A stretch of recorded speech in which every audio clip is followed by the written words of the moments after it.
In the world of high-stakes storytelling, symbols are never just decorations, they are warnings written in blood.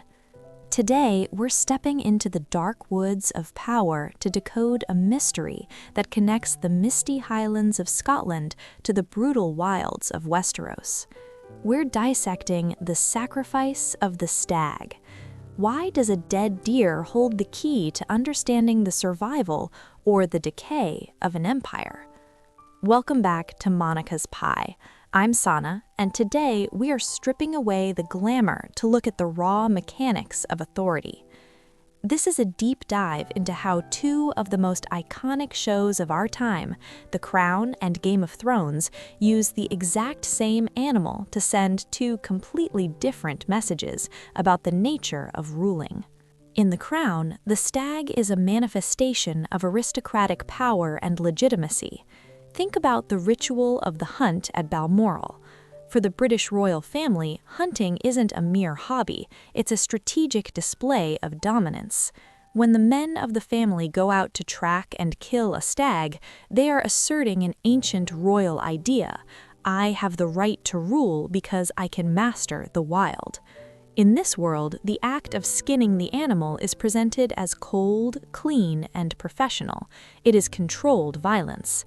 It represents the monarchy's ability to harness nature and turn it into a tradition.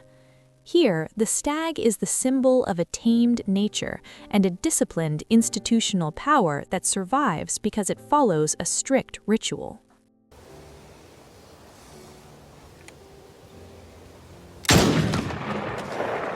Good shot, sir. You asked to see me? Diana Spencer.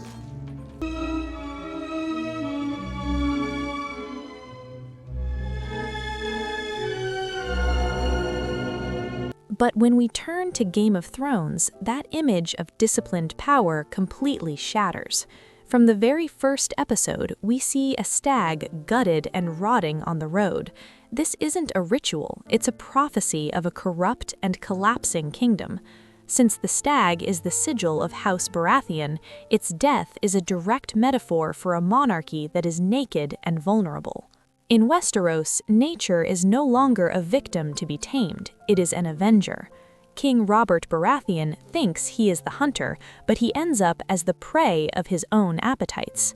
While the royals in The Crown hunt to maintain their status, Robert hunts to escape his responsibilities. The contrast in the skinning process is where the truth is revealed.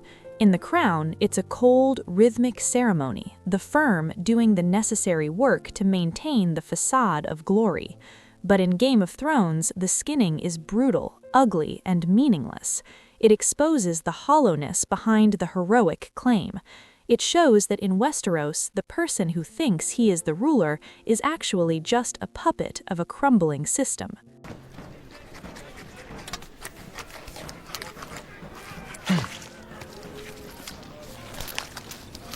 Lannisters, don't act like fools. As we analyze these two depictions, a chilling commonality emerges. The moment of skinning is always the moment of truth. In The Crown, it reveals the real, calculated face of power behind the public ceremony. In Game of Thrones, it reveals the absurdity and the rot behind the illusion of heroism. One gives us the aesthetics of discipline, where even death is orderly. The other gives us raw chaos, where power is just a carcass left in the mud. At the end of the day, the stag teaches us that power is a mirror. You are either the hunter who maintains internal order to sustain a 1,000-year tradition, or you are the one who loses control and lets the wild consume everything you've built. If you value these deep, analytical layers of the stories we watch, you're in the right place. Subscribe to Monica's Pie, and let me know in the comments, do you see power as a disciplined ritual, or is it always destined to end in chaos? I'm Sana, and this was your analysis of the stag at Monica's Pie.